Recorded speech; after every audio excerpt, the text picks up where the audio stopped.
প্রিয় দর্শক, আসসালামু আলাইকুম। কেমন আছেন সবাই? আশা করছি ভালো আছেন। আলহামদুলিল্লাহ, আমিও ভালো আছি। দেশে এবং প্রবাস থেকে যারা আমার আজকের এই পর্বটি দেখছেন, আপনাদের সবাইকে অনেক, অনেক শুভেচ্ছা।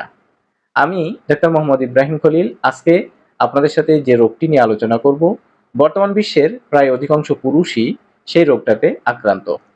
একটা কথা মনে রাখবেন, পুরুষের যৌন সমস্যা কিন্তু অধিকাংশ ক্ষেত্রেই তার নিজের সৃষ্টি।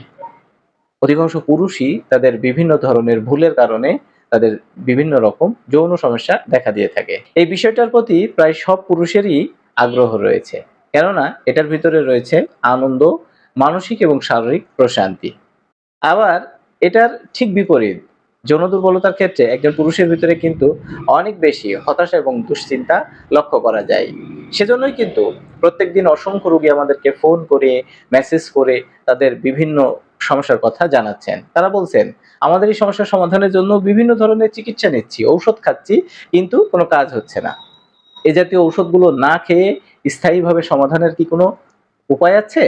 আমরা প্রায় শেষ হয়ে যাচ্ছি, প্লিজ আমাদেরকে রক্ষা করুন। দর্শক, একজন পুরুষ কিন্তু যৌন দুর্বলতার সমস্যার ক্ষেত্রে অনেক বেশি অসহায় হয়ে থাকেন।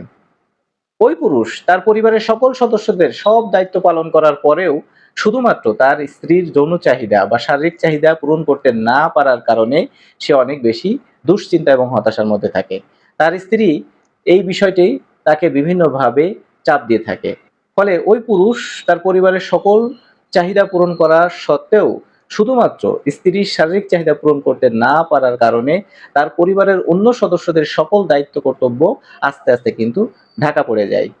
একটা সময় ছিল, যে সময় নারীরা তাদের স্বামীরা যতটুকু তাদেরকে শারীরিক চাহিদা পূরণ করতে পারত, সেটার প্রতি সন্তুষ্ট থাকতো। এই বিষয়গুলো নিয়ে নারীরা কথা বলতো না। কিন্তু সময়ের পরিবর্তনের কারণে এখন নারীরা এই সমস্ত বিষয়গুলোতে অনেক বেশি সচেতন। তারা যৌন চাহিদা পূরণ করার জন্য অনেক সময় স্বামীর দিকে মুখিয়ে থাকে। এই অবস্থায় সে যদি তার পার্টনার কিংবা স্বামীর দুর্বলতা লক্ষ্য করে, তখন সে বিষয়টি চুপ না থেকে বিভিন্নভাবে সেটার প্রতিবাদ করে, সেটার বাজে রিঅ্যাক্ট করে থাকে। যখন একজন পুরুষ যৌন দুর্বলতায় আক্রান্ত হয়ে যাচ্ছে, তখন কিন্তু সে দিন দিন দুর্বল হয়ে যাচ্ছে। তার লিঙ্গটা আর ঠিকমতো শক্ত হচ্ছে না। দিন দিন লিঙ্গটা ছোট হয়ে যাচ্ছে। কোনো রকম শক্ত হলেও প্রবেশ করানোর সাথে সাথেই বের হয়ে যাচ্ছে।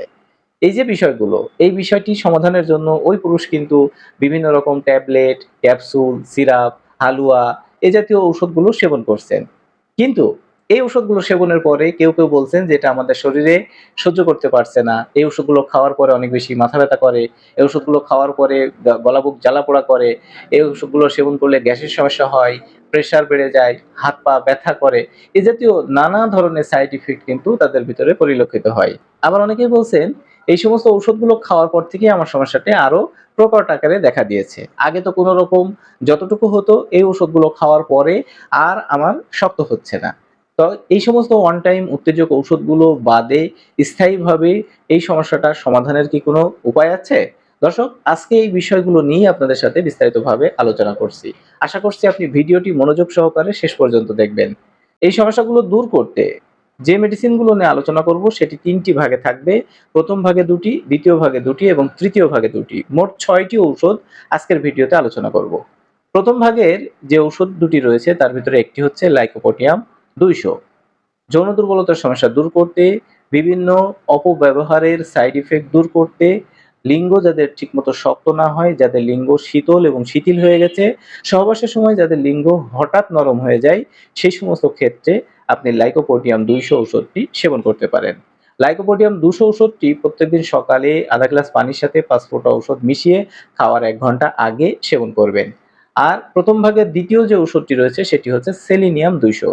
যাদের অনেক বেশি স্বপ্নদোষ, অনেক বেশি হস্তমৈথুন, প্রস্রাব পায়খানায় ধাতু ক্ষয় হয়, যাদের বীর্যটা একদম পানির মতো পাতলা, লিঙ্গটা দিন দিন একদম ছোট চিকন হয়ে গেছে, সেই সমস্ত ক্ষেত্রে আপনি সেলিনিয়াম ২০০ ঔষধটি সেবন করতে পারেন। সেলিনিয়াম ২০০ প্রত্যেকদিন রাতে ৫ ফোঁটা আধা গ্লাস পানির সাথে মিশিয়ে খাওয়ার ১ ঘন্টা আগে সেবন করবেন। দ্বিতীয় ভাগে যে ২ টি ঔষধ রয়েছে সেটি হচ্ছে ২ টি মাদার টিংচার। একটি হচ্ছে অশ্বগন্ধা মাদার টিংচার, আরেকটি হচ্ছে অ্যাগনাসকাস্ট মাদার টিংচার। পুরুষের সকল প্রকার যৌন দুর্বলতার সমস্যা দূর করতে এই ঔষধ দুটি খুবই কার্যকারী। তাছাড়াও লিঙ্গ যাদের শিথিল এবং শীতল হয়ে গেছে, যাদের বীর্য পাতলা হয়ে গেছে, যাদের লিঙ্গ ঠিকমতো শক্ত হয় না, সেই সমস্ত ক্ষেত্রে কিন্তু এই ওষুধ দুটি খুবই সুনামের সাথে ব্যবহৃত হয়। আপনি আধা গ্লাস পানি নিবেন, তার ভিতরে দুটি ঔষধই 10 ফোঁটা করে দিবেন। তারপরে ওই 20 ফোঁটা ঔষধ প্রত্যেকদিন সকালে খাবার 10 মিনিট আগে একবার, 20 ফোঁটা ঔষধ দুপুরে খাবার 10 মিনিট আগে একবার এবং 20 ফোঁটা ঔষধ রাতে খাবার 10 মিনিট আগে একবার পানির সাথে মিশিয়ে খাওয়ার 5-10 মিনিট আগে সেবন করবেন। আর তৃতীয় ভাগে যে দুটি মেডিসিন রয়েছে সেই মেডিসিন দুটি হচ্ছে ট্রাইটুরিশন ট্যাবলেট। একটি হচ্ছে টেস্টিস 3x আরেকটি হচ্ছে টিটানিয়াম 3x। এই টেস্টিস 3x এবং টিটানিয়াম 3x ট্যাবলেট দুটি আপনি দুটি 4টি ট্যাবলেট সকালে ভাত খাওয়ার পরে একবার এবং দুটি 4টি ট্যাবলেট রাতে ভাত খাওয়ার পরে একবার সেবন করবেন। দর্শক, আজকের ভিডিওতে পুরুষদের যৌন দুর্বলতার সমস্যা দূর করার ক্ষেত্রে অত্যন্ত কার্যকারী 6টি ঔষধ নিয়ে আলোচনা করলাম। আপনি আপনার যৌন দুর্বলতার সমস্যার ক্ষেত্রে আমার দেখানো নিয়মে এই 6টি ঔষধ কিনে সেবন করতে থাকুন। চিকিৎসক হিসেবে আমি আপনাকে সম্পূর্ণ আশ্বস্ত করে বললাম, এই ওষুধগুলো যদি আপনি 2 থেকে 3 মাস সেবন করেন, আপনি স্থায়ীভাবে আপনার যৌন দুর্বলতার সমস্যা থেকে মুক্তি পেয়ে যাবেন। আমার দেখানো নিয়মে আপনি ওষুধগুলো সেবন করতে পারেন অথবা একজন অভিজ্ঞ রেজিস্টার্ড চিকিৎসকের পরামর্শ অনুযায়ী আপনি এই ওষুধগুলোও সেবন করতে পারেন। আপনার যৌন দুর্বলতার সমস্যা দূর করতে আপনি চাইলে আমাকে ফোন করে চিকিৎসা গ্রহণ করতে পারেন। আমি আপনাকে সঠিকভাবে অ্যানালাইসিস করেই অরিজিনাল ঔষধের মাধ্যমে চিকিৎসা দিয়ে সহায়তা করব। তো দর্শক, আশা করছি আজকের আলোচনাটি আপনার অনেক বেশি ভালো লেগেছে।